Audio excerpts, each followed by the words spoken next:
Two commercial tankers suffered damage while moving through international waters in the Gulf of Oman. The incidents happened not far from where 4 oil tankers were attacked back last month in the Strait of Hormuz. It is the assessment of the United States government that the Islamic Republic of Iran is responsible for the attacks that occurred in the Gulf of Oman today. Antiwar.com says the big question is, as always, motive. Iran has no conceivable reason to attack such ships. In this case, one of the ships is even Japanese-owned. Japan is a very important trading partner of Iran, and Japan's prime minister is visiting Iran right now, trying to reduce tensions. This would be a preposterous move for Iran to even consider. Iranian Foreign Minister Javad Zarif declared that suspicious doesn't begin to describe what happened, noting that the attacks were timed to when a Japanese PM was meeting with Iran's supreme leader. In the immediate aftermath of alleged sabotage attacks on oil vessels at the Fujairah port in the United Arab Emirates, like other countries in the region, Iran was quick to condemn the incident, demand an investigation, and offer support. Now, when we look at that, we have to figure out who benefits the most for us taking out Iran. Who benefits the most from a war in Iran? Well, the answer is Saudi Arabia and Israel. Israel will not allow Iran to develop nuclear weapons that threaten our existence and endanger the entire world. Well, countries will do what they have to do to defend themselves, and the Israelis have a deep-seated fear of Iran, promoted by President Ahmadinejad himself, who's made so many threatening statements about wiping Israel off the map. And one of the reasons that they want to go after Iran so much is because they are their biggest threat in the region, the only other competitor there. Iran is supporting Palestine, they're supporting Hezbollah. They're the only one standing in the way of the Zionist. Ritz, this is funny. Analysis. Netanyahu's Iran dilemma. Getting Trump to act without putting Israel on the front lines. So Netanyahu wants Saudi Arabia and America to fight their war. They want to stay out of the coalition, just like they stayed out of the war on terror Iraq coalition. Do not think no one wants a war. You don't have wars unless someone wants it. And quite clearly, the Israeli government would like to see the United States smash Iran's nuclear program, which they think is creating the conditions where Iran could, with one leap forward, get a bomb. The Israelis and the Saudis would love to see our money and our young men and women being killed to fight their enemies in Iran. Those are the answers. That is the answer. So now you understand who could potentially be behind a false flag of something like this. On Tuesday, carefully worded statements gave way to pointing fingers. During talks in India, Iran's foreign minister left little room for doubt about who Tehran considers responsible. We discussed regional issues and the policies of extremists inside the US administration and in the region who are trying to impose their policies. We also discussed concerns we have about suspicious sabotage operations that are happening in the region, that we had earlier predicted that they would carry out such measures to escalate tension in the region. What happened at the port of Fujairah is still vague and unclear, but it seems there are some in the region that want to drag Trump into a war, and we are dealing with the issue with a strong mind towards our historic responsibilities.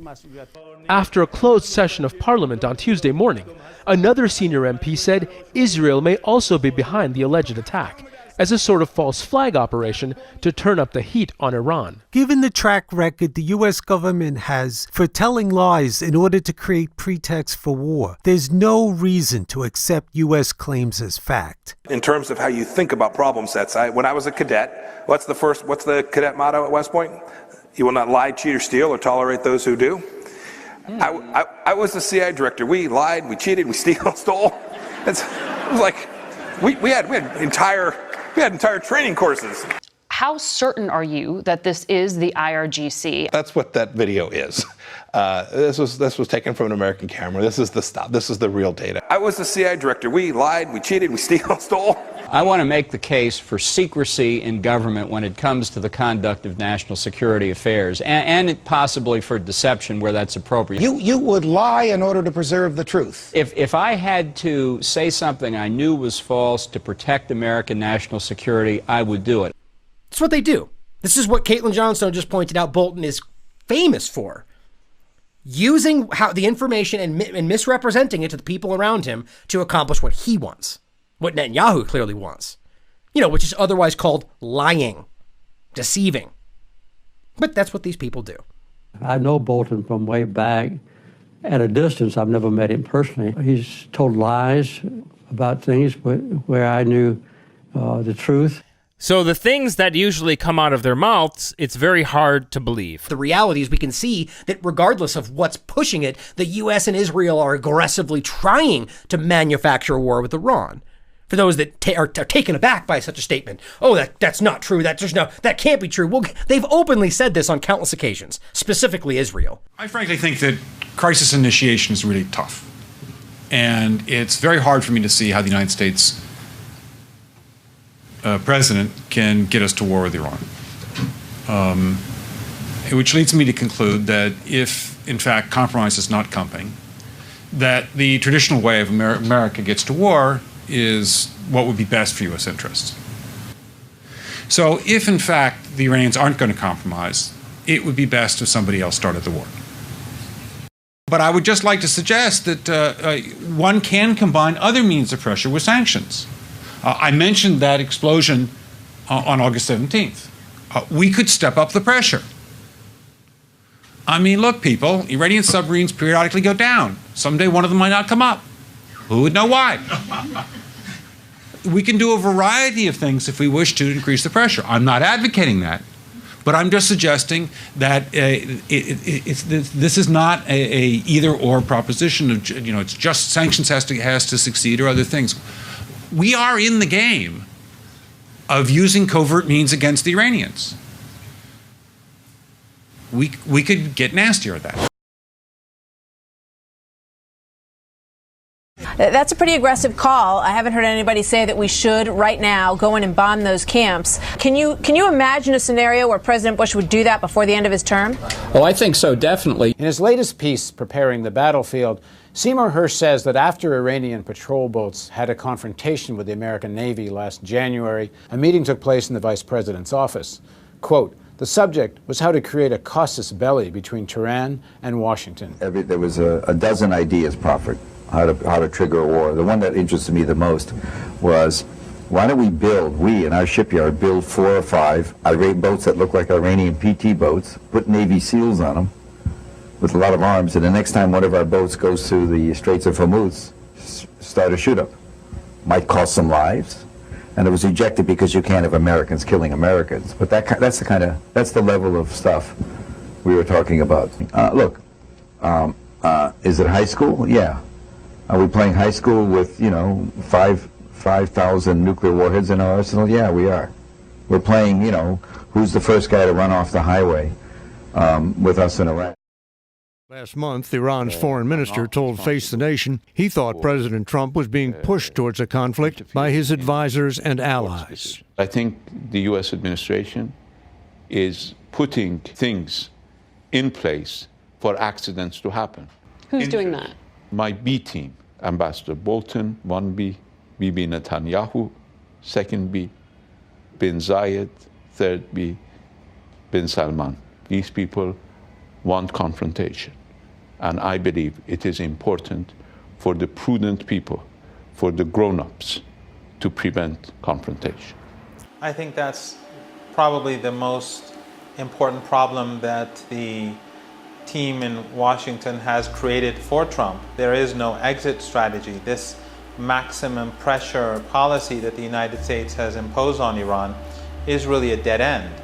While on one hand there is chaos in some sense in the White House and in the team here, there is an intentionality to it that I think is really important to see and to understand. Escalations are occurring because of the U.S.'s withdrawal or violation from the JCPOA, and also it could be a result of those around Trump who are trying to bait him into a conflict. He is surrounded by people in the Defense Department, in the chain of command, in his own National Security Council staff, in the State Department, who are absolutely committed to finding ways to attack Iran. But the reality is that we're facing is that we do have a situation with a cabinet full of neocon war hawks whose history is very well known in leading our country into one regime change war after the other, and to great expense in American lives, to trillions of dollars coming out of our taxpayers' pockets,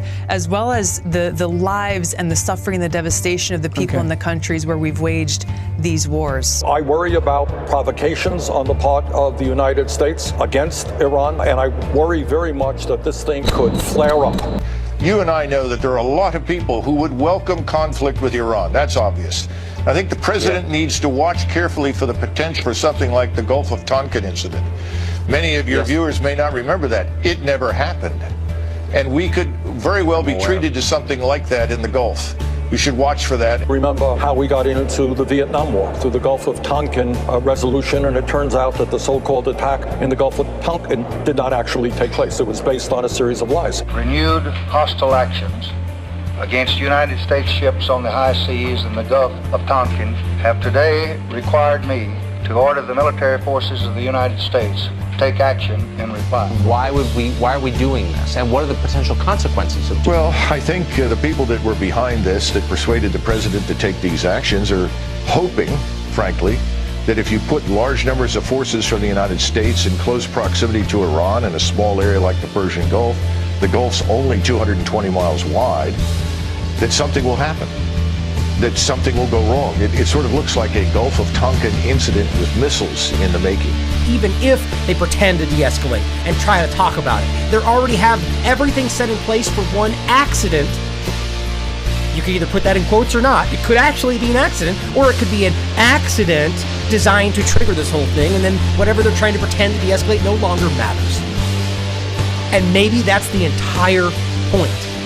And all of this is led based on this is all being created based on Iran reacting to aggressive Israeli and U.S. actions.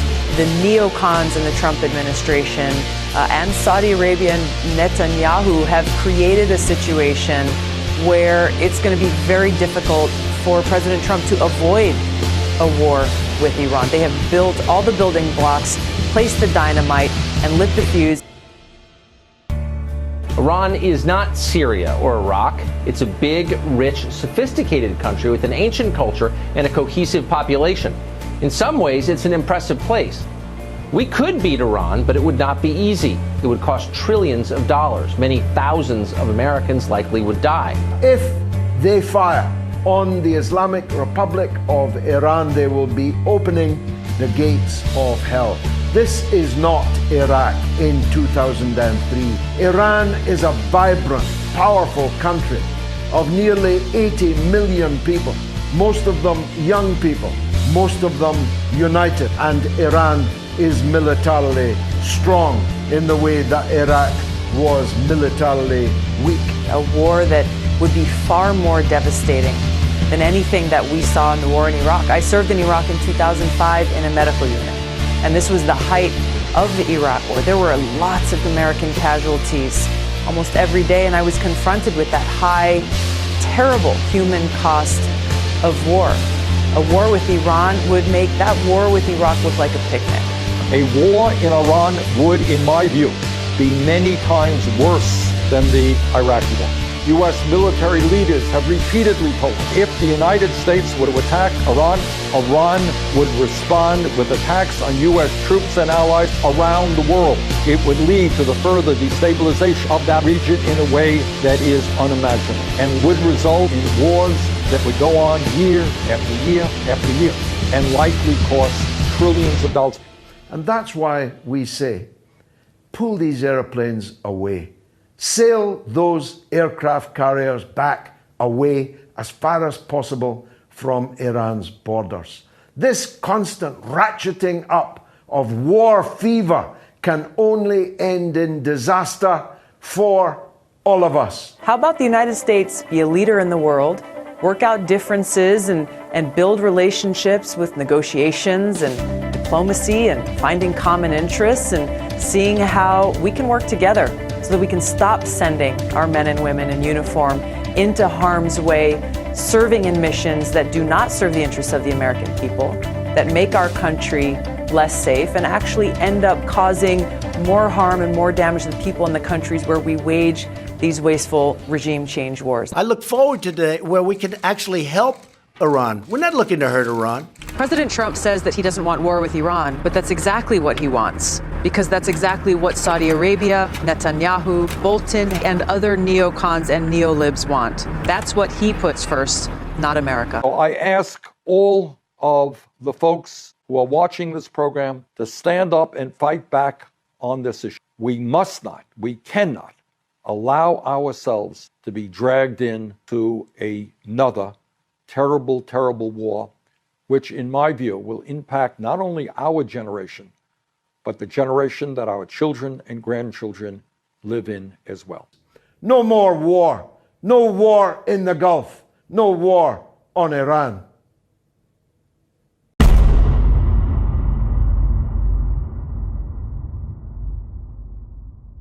To stop this man, let's boost this message. Please leave a like to this video, a comment to the video, that helps, and you can use the YouTube tools to share this video on social media.